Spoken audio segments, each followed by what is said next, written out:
ትቶ መሄድ ጥሩ ነው። እንዴት አይነት ብሌሲንግ መሰላችሁ ፈቀቅ ማለት። ስለዚህኛው ምንጭ አልተጣሉትም አልተከራከሩትምና ረሆቦት ብሎ ጠራው። እድሜያችሁን መፍጀት የሌለባችሁ ቦታ ላይ እድሜያችሁን አትፍጁ፣ ስፍራ ተቀመጥ አለው። እውነትና ትክክለኛ በሆነ ነገር ላይ ረጅም ዘመን ውሰዱ። በእውነት ነው የምነግራችሁ። በወንጌል እውነት ላይ ወደ ቀኝም ወደ ግራም አትበሉ። የመዳን ቀንድ አለው ኢየሱስን፣ the horn of salvation። ምንም ለዘላለም ሕይወት የታመነ አምላክ ለመሬት አይጠረጠርም። ዘላለም ያኖረኛል የምትሉት እግዚአብሔር መቼስ መሬት ላይ ግን አንለው። ኢየሱስ በመስቀል ላይ ሞተ። አቅም ናፋቂ ነበር። የሞት የመነሳት የሁሉ ነገር እኮ ምልክት ሆንኩ። እዚሁ ዋጋ ሳንከፍል ቢባርከንስ? ኦፍ ኮርስ ቆፍሩ። ኦፍ ኮርስ እግዚአብሔር የሚላችሁ ነገር አርጉ። ምንም ጥያቄ የለውም። ይባርካችኋል እግዚአብሔር።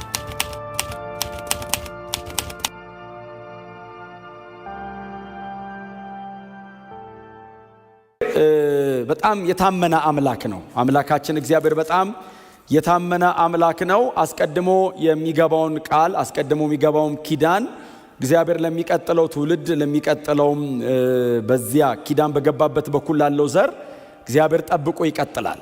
እግዚአብሔር በጣም የታመነ አምላክ ነው። መጽሐፍ ቅዱሳችን ላይ እግዚአብሔር ከተጠራባቸው ስሞች መካከል ይመስለኛል አንድ ቦታ ብቻ የተጠራበት አንድ ስም አለ። ቲቶ ምዕራፍ 1 ላይ የማይዋሽ አምላክ የሚል የተጠራበት ስም አለና እግዚአብሔር ሲጠራ የማይዋሽ አምላክ ተብሎ ተጠርቷል። ስለዚህ ከእግዚአብሔር ውጭ ያለ ነገር በሙሉ እውነትና እውነት የሚመስል ነገር ሊናገር ይችላል፣ ሊዋሽ ይችላል። ከእግዚአብሔር ውጭ የሆነ ነገር እግዚአብሔር ግን የማይዋሽ አምላክ ነው።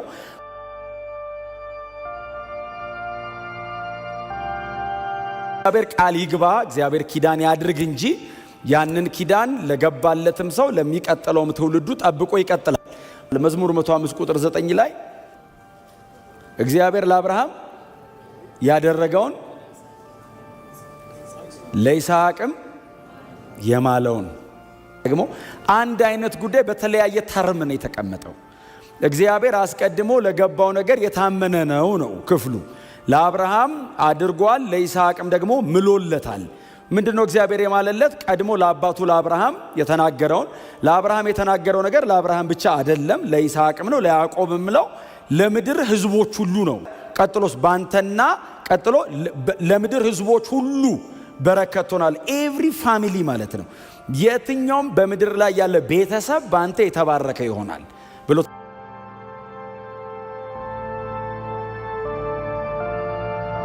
እንደ አባቱ እንደ አብርሃም በጣም ብዙ ቦታ እግዚአብሔር ሂድ አላለውም።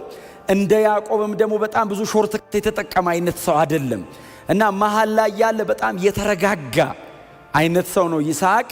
በጣም ብዙ ጊዜ ከጌታችን ከመድኃኒታችን ከኢየሱስ ክርስቶስ ጋር በጣም በቀጥተኛነት የሚመሳሰል አይነት የኢየሱስ ክርስቶስ በቀደመው ኪዳን ላይ ያለ ፍጹም የሆነ ተመሳሳይ ነገር ሆኖ ብዙ ጊዜ ይቀርባል እና ከተከናወኑት ነገሮች መካከል አንዱ ምዕራፍ 26 ላይ የተከናወነው ነው። በአብርሃም ዘመን ተከስቶ እንደነበረው በይስሐቅም ዘመን ረሃብ ሆነ የሚል ቃል አለ።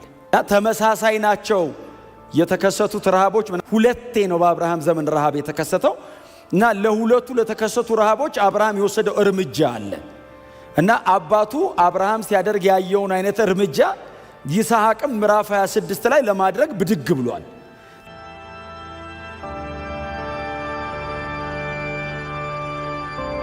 እና አብርሃም በነበረበት ዘመን ረሃብ መጣበት። ተነስቶ አቢሜሌክን አግኝቶታል። ከዓመታት በኋላ ይስሐቅ እንደገና እዚያው ጌራራ ምድር ላይ በጣም ለከነዓን ተጠግቶ ነው ያለው። ሞር እግዚአብሔር ለአባቱ ለአብርሃም ተወርሳል ያለው መሬት ተጠግቶ ነው ያለውና ረሃብ ሲገጥመው አቢሜሌክ የሚባል አንድ የጌራራ ገዢ ነው ያገኘው እና አቢሜሌክን አገኘው። በኋላ ላይ ግን ይስሐቅም ሲያየው ረሃቡ ጌራራ ምድርም ጭምር ስለሆነ እኔም እንደ አባቴ እንደ አብርሃም ተነስቼ ወደ ግብጽ ምድር ልውረድ እና ምናልባት መፍትሄ በግብጽ ሊኖር ይችላል ሲል እግዚአብሔር በዚያ ሌሊት ተገለጠለት ለይስሐቅ። እንዳትሄድ ወዴትም አለው፣ በዚህም ስፍራ ተቀመጥ እባርክሃለሁ አለ። ምሪት ሰምቶ መንቀሳቀስን የመሰለ በረከት የለም። ረሃብ ነው፣ በጣም ጽኑ ረሃብ ነው። ጠንካራ ረሃብ ነው። አባታችን አብርሃምን የሚያክል የኪዳን ሰው ከነበረበት ቦታ ተነስቶ ወደ ሌላ አገር እንዲሄድ ያደረገ ያስኮበለለ ረሃብ ነው። ከዛ ይሄም ሰው ረሃብ ሲመጣ ተነስቶ ሊሄድ ሲል እና አቢሜሌክ ሀገር ገባ። ጌራራ ሲገባ የጌራራ ሰዎች ከበብ ነገር አረጉት እና ሲያይ በርብቃ በኩል ሊገደል ነው። ከዛ መከራት፣ አባቴ አብርሃም በዚህ መንገድ አልፏል፣ በእኔም ልለፍ ብሎ የማይሆን ጥበብ ከአብርሃም ተዋሰ። አይሆንም። በእግዚአብሔር ላይ የነበረውን መደገፍ ጥያቄ ውስጥ ነው የከተተው። ቢገሉኝስ አለ። እግዚአብሔር ይጠብቀኛል አይደለም ያለው። ቢገሉኝስ? እግዚአብሔር ምን ብሎታል? አብሬ ነኝ፣ እዚህ ምድር እባርካለሁ፣ እንዳትሄድ ብሎታል። እግዚአብሔርን ሰምቶ ቁጭ ያለበት አገር እየተደገፈ መቆየት ግን ትንሽ ጨነቀው።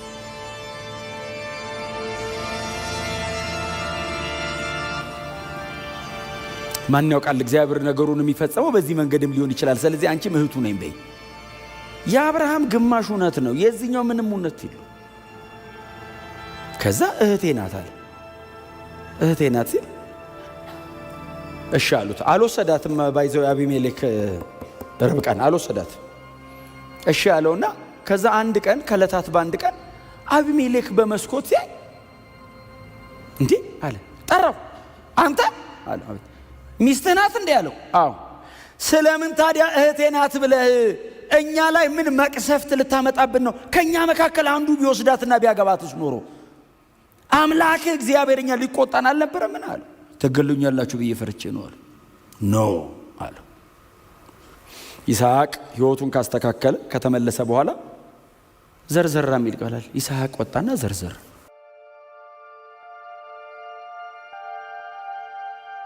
ድርቅ ነው ባይዘው፣ ረሃብ ነው። ወጥቶ ዘርዘር።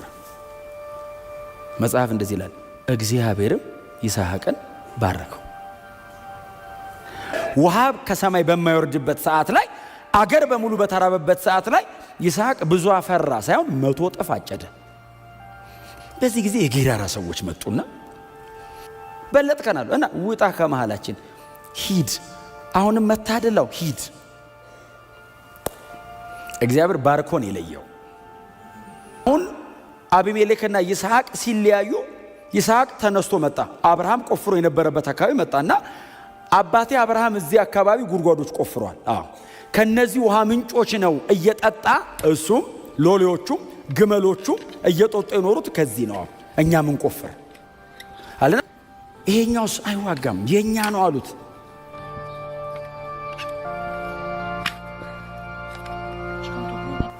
ስለ ጠባቸው ሲል ትቶላቸው ሄደና ኤሴቅ ጠብ አለበት ይሄ ነገር አለ። አልጣላም። እንዴት አይነት ብሌሲንግ መሰላችሁ! ፈቀቅ ማለት የእናንተ የሆነን ነገር ትታችሁ ሂዱ እያልኳችሁ ሳይሆን ግን የሚቀጥል በረከት ካለ አንዳንዱ ነገር ትቶ ማለፍ ጥሩ። ተወውና የሚቀጥለው ላይ ሂዱና ቆፍሩ አላቸው። የሚቀጥለው ላይ ሄዶ ሲቆፍሩ የጌራራ ሰዎች ተከትለው መጡ። ይሄም የኛ ነው አይቻልም ሲሉት ስለ ክርክራቸው የመጀመሪያ ስለ ጠባቸው ነው። አሁን ጠበማ እንዳደርሷል ከመጡ ተዋቸው። ስለ ክርክራቸው ሲል ስጥና ብሎ ስም አወጣለት። ለነሱ ነው የሚሰጠው ባይዘው ውሃውንም ስሙንም። እነሱስ አይጠጡም፣ ይደፍናሉ እየመጡ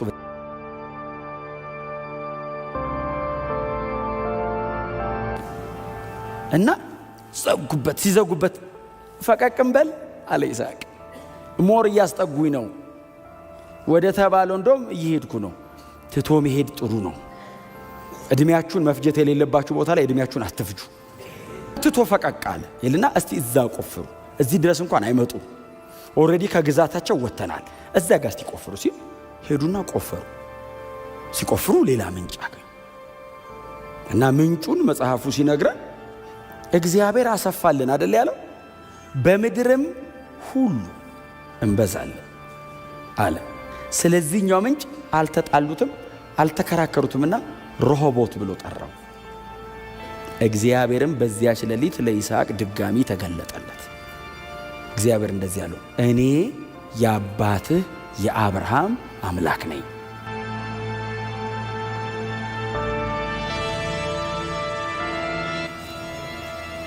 አትፍራ፣ በዚህ ስፍራ ተቀመጥ አለው። ጌራራ ሰዎች እየመጡ ነው። በጠላቶቹ መካከል ነው የተቀመጠው ይሄ ሰው። እኔ ካንተ ጋር ሆናለሁ፣ አንዳች አያደርጉህም፣ አይዞህ አለው። መጽሐፍ እንደዚህ ይላል፣ ይስሐቅም በዚያ ቦታ የእግዚአብሔርን ስም ጠርቶ መሠዊያ አቆመ ይላል። እግዚአብሔር በዚህ አለ አለ ይስሐቅ። ከዚህ በኋላ ወዴትም አልሄድም አለ። ትታችሁ እለፉ። ዛሬ መልእክቴ ይችላል። አንዳንድ ነገር ላይ አትቆዩ። መፍጀት የሌለባችሁን ዕድሜ አንዳንድ ነገር ላይ አትፍጁ። ይስሐቅ በልፋታችን ከፈት ነው አይደለም ያለው፣ እግዚአብሔር አበዛልን፣ በምድር እንሰፋለን።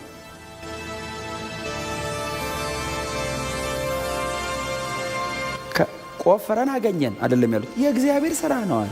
ለእግዚአብሔር ሰጠው፣ እኔ አይደለሁም አለ። ይሄ እግዚአብሔር ሥራ ነው አለ። ለአብርሃም ያደረገውን ለይስሐቅ የማለ እግዚአብሔር። ሉቃስ ወንጌል ምዕራፍ 1 ትዝ ይላችኋል። ጌታችን ኢየሱስ ክርስቶስ ከመምጣቱ በፊት መጥምቁ ዮሐንስ የተወለደ ቀን አፉ ተዘግቶ የነበረው አባቱ ልክ አፉ ሲከፈት ትንቢት ነው የተናገረው። በዚህ አፉ ልክ እግዚአብሔር መጥቶ እንዲህ አፉን ሲነካው ትንቢት፣ እግዚአብሔር ሕዝቡን ጎብኝቶ ቤዛ አደረገ አለና እነሆ የመዳንን ቀንድ ከዳዊት ቤት አስነሳልን። የመዳን ቀንድ አለው ኢየሱስን። the horn of salvation ነው። በዚህ መዳን ዴሊቨራንስ አይደለም። የመዳንን ቀንድ አስነሳልን አለና ማዳኑም ከሚጠሉንና ከወደረኞቻችን ሁሉ እጅ ነው። ዮሐንስ ሲወለድ አይደለም፣ ኢየሱስ ሲወለድ ለአብርሃምና ለዘሩ የተገባ ኪዳን ነበር አለ። ኢየሱስ ጋር ሲመጣ የጌታ የኢየሱስ ክርስቶስ አወላለዱ፣ አመጣጡ፣ አገልግሎቱ ሁሉ ለአብርሃምና ለዘሩ የተገባ ኪዳን እግዚአብሔር አስቦ። ስለዚህ ነው አሁን በእውነት ነው የምላችሁ፣ የሆነ ጉድጓድ ቆፍራችሁ አወጣላችሁ አይደላችሁ ብቻ አይደለም። ኦፍ ኮርስ ቆፍሩ፣ ኦፍ ኮርስ እግዚአብሔር የሚላችሁ ነገር አርጉ። ምንም ጥያቄ የለውም። ይባርካችኋል፣ እግዚአብሔር ይባርካችኋል። ምንም ለዘላለም ሕይወት የታመነ አምላክ ለመሬት አይጠረጠርም። ዘላለም ያኖረኛል የምትሉት እግዚአብሔር መቼስ መሬት ላይ ግን አንለው። እንዳይጋጭ ወንጌሉ ምድርም ላይ እግዚአብሔር ተቀመጡ ባላችሁ ቦታ ድርቅ ለምን አይሆንም?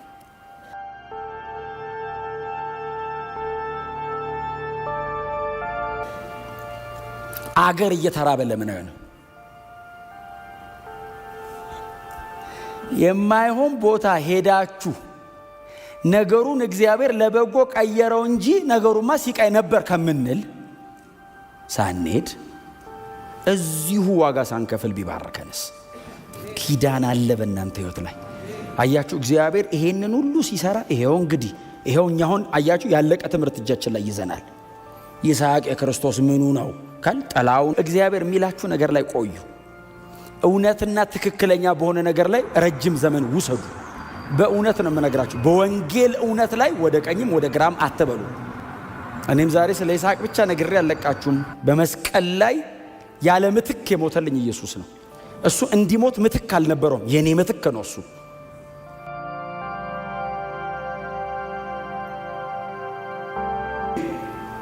አባቴ ብትወድ እቺ ጽዋ ከእኔ ትለፍ አለና የኔ ሳይሆን ያንተ ፈቃድ ይሁን ሲለው የኔ ፈቃድ ይህን ጽዋ እንድጠጣ ነው አለው።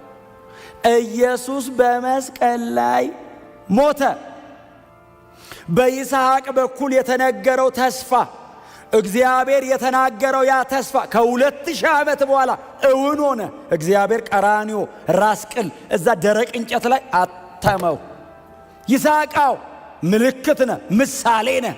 ይሄው የምርም ይሞተው ይስሐቅ ቀና ቢል ጥሩ ነበረ። ከ2000 ዓመት በኋላ ተፈጸመ ዘፍጥረት 22 ቀን ይስሐቅም ናፋቂ ነበር። ለምን መሰለ? በጣም የተደራጀ ነገር አልሰራም። በድንኳን አብርሃምና ይስሐቅ በድንኳን ኖሩ ይላል። በዚህ ተንከራታች እንደዚህ እያየ ነው በዚህ ከድንኳኑ እየወጣ ይስሐቅ ራሱ እኔ ምልክት ሆኜሃለሁ፣ መቼ ነው የምትመጣው? የሞት የመነሳት የሁሉ ነገር እኮ ምልክት ሆንኩ። መቼ ነው እርፍ የምታረገው በእኔ በኩል እንደ ጥላ የሆነውን አካል የምታስይዘው? ይስሐቅም ቀኑ ናፍቀው አባትና ልጅ ተሰብስበው እግዚአብሔር የፈጠራትን ከሰማይ የምትወርደውን ከተማ ይጠብቁ ነበር። ሞትና ትንሣኤ ብቻ መሰለ እንዴ? ከዛ በኋላ የሚመጣ ሌላ ሰማይና ምድር ይጠብቁ ነበር። ዘላለምን ሁሉ ተሻግረው አዩት። እንደዚህ ለአብርሃም ያደረገውን ለይስሐቅ ደግሞ የማለውን